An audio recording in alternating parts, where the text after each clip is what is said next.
Hi guys, welcome back to the channel. Hope you're having a super spooky Halloween. Today at Run4Adventure we are back with another review, and today we are reviewing... Sod it, we'll have to record that again. Okay, take two. Hi guys! What the hell was that?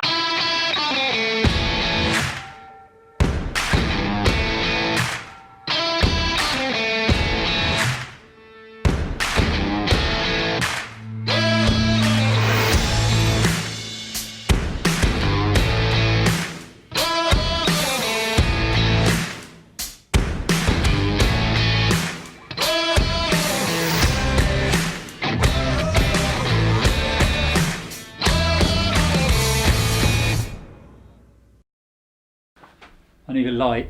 I'll go and check. I'll grab my pumpkin. I'll go and check the fuse box. Yeah, the lights aren't working. Where's that fuse box? Did you leave the door open? What the?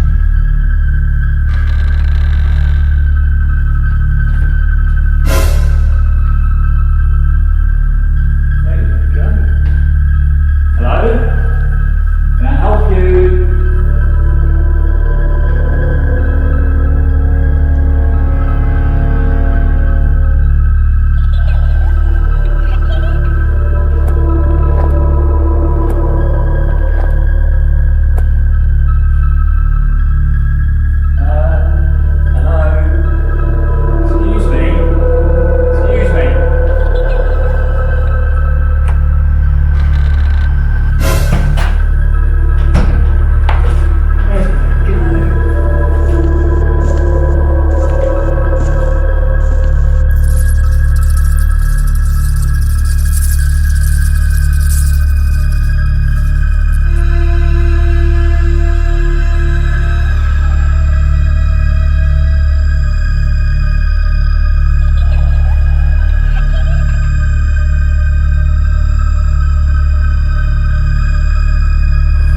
I know it's Halloween, but you know, this isn't funny anymore.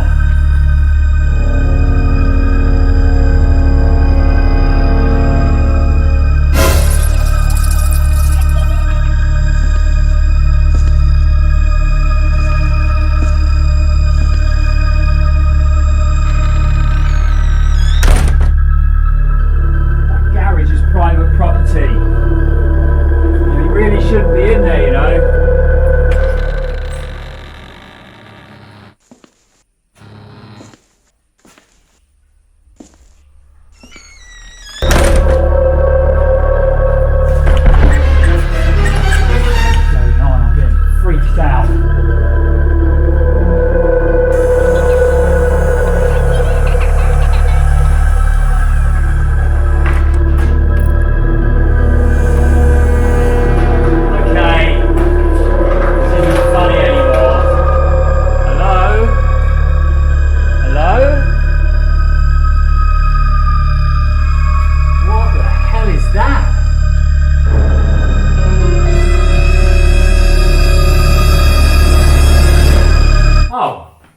It's only a pair of Hoka Rincons.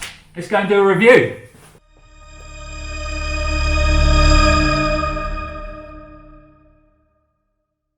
Yep, that's right folks. Today we are reviewing the new Hoka One One Rincon, a super lightweight road running shoe. If you've been following the channel for a while, you know I'm a massive fan of Hoka shoes, and I've been really excited to get my foot in this new super lightweight road shoe from Hoka. Before we get stuck into the review, let's give you a few facts and figures on the new Hoka Rincon. The Hoka One One Rincon is a new neutral road running shoe, and it retails at £105. This is a really super lightweight shoe from Hoka. The men's shoe comes in at 218 grams and the women's at a super light 179 grams. The Rincon runs off a 5mm heel offset, and we've got 31mm on the heel and we've got 26mm on the forefoot. When it comes to the upper on the Rincon, it runs on this super breathable lightweight engineered mesh. When it comes to the outsole on the Hoka Rincon, we've got exposed EVA on the midfoot, we've got blown rubber segments on the high wear areas,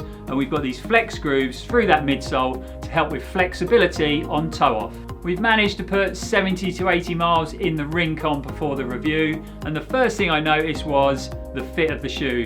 I'm a 9.5, this is a 9.5, it fits really well, so the Rincon is true to size. Also, when you first put it on your foot, you realise how light this shoe is. At 218 grams, that is one light neutral training shoe, and I love a lightweight shoe. Being a Hoka wearer for many years, I'm very familiar with the Hoka EVA oversized midsole. What I will say about the Rincon, this oversized midsole is a little bit firmer than most. So it's not as soft as a Clifton, for example, a little bit firmer, and I feel it's a little bit more responsive. Even though the Rincon comes in at crazy weight, you still get a good level of cushioning in the tongue and a nice level of padding around the heel collar and in the heel cup. I've done plenty of miles on the road in wet and dry conditions, and when it comes to the outsole, it feels pretty grippy. Hoka have put this exposed EVA midsole on the shoe, and they've just put blown rubber on the high wear points to keep weight down, to save weight. To be honest, I'm not a fan of this exposed EVA on a shoe at all, and we'll pick up on that later why I'm not a fan of it. I've really enjoyed my time in the Hoka Rincons, but let's talk about the things I like and the things I dislike. So I was a massive fan of the original Hoka Tracer until they changed it to the Tracer 2, and I was a little bit disappointed with that shoe. Never felt the same, never ran as well as the Tracer 1, and I was a little bit worried about what shoe I was going to transition into after that. And then the Hoka Rincon came along. I have loved my miles in this shoe. I love the fact it's super lightweight. The weight of a shoe is really important to me. I love the fact the upper is very simple but well engineered, lightweight and super breathable.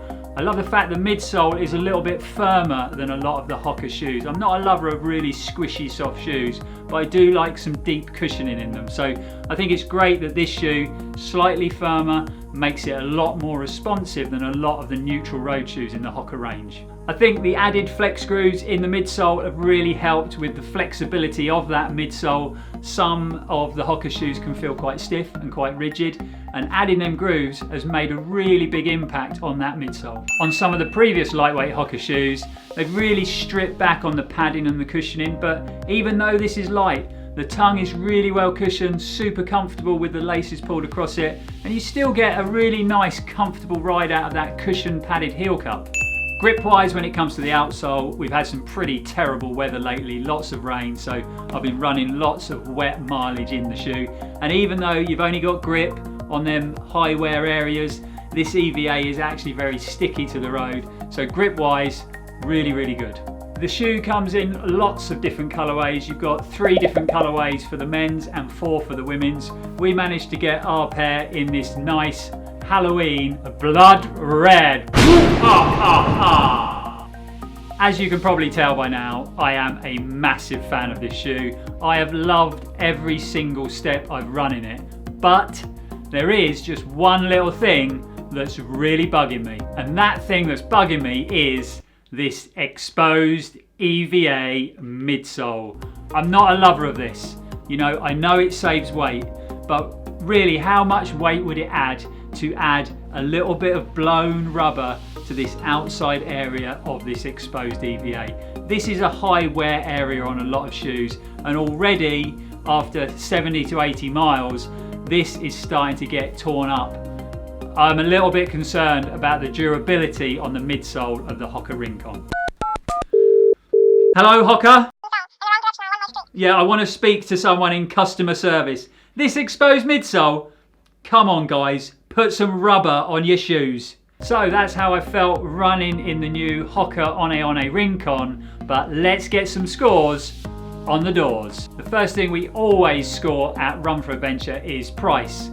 The Rincon coming in at 105. In today's shoe market, for this type of shoe, I personally think 105 is a total bargain. Shoes are getting more and more expensive nowadays, so if you can get a really good, lightweight, responsive training shoe that crosses over to speed work and race day for 105, that is a bargain. So we're going to score it high at Run4Adventure, and the Rincon on price is going to score a big fat 9 out of 10. Number 2 when it comes to scoring is comfort and performance. This has been a super comfy shoe, straight out the box, straight on my foot. First run I did in it was double figures and I had no irritation, no blisters, no problems. I am used to running in Hokas, so that helps, but super comfy. Performance feels great, lightweight, breathable, responsive. You want to run quick in it, or you can just do a nice slow recovery run in it. So it ticks all the boxes. So again, comfort, performance, gonna get a big score at Run4Adventure, and he's coming in with another 9 out of 10. Next, when it comes to scoring at Run4Adventure, is durability. I've put about 70 to 80 miles in the shoe like we said before. The upper holding up really well. It looks solid. There's no signs of any wear after 70 or 80 miles, which is always good in a shoe. I know it should look good, but I've had plenty of shoes that haven't after 70 or 80 miles. So the upper's holding really well. The cushioning feels great. The one thing I'm a little bit skeptical about is this exposed EVA.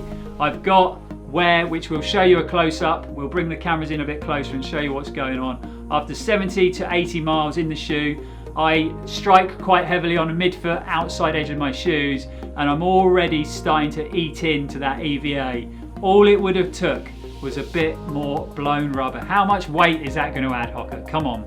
So a little bit more blown rubber down there would have really helped, but we are getting wear in the shoe. So durability, I don't think it's going to affect performance. And again, this is initial wear. It might hold up a lot longer than I'm thinking, but durability, unfortunately, it's going to get marked down a little bit, and we're going to give it 7 out of 10. The last thing to get scored at Run4Adventure is always looks. As we always say, it's super subjective. Everybody's got their own taste.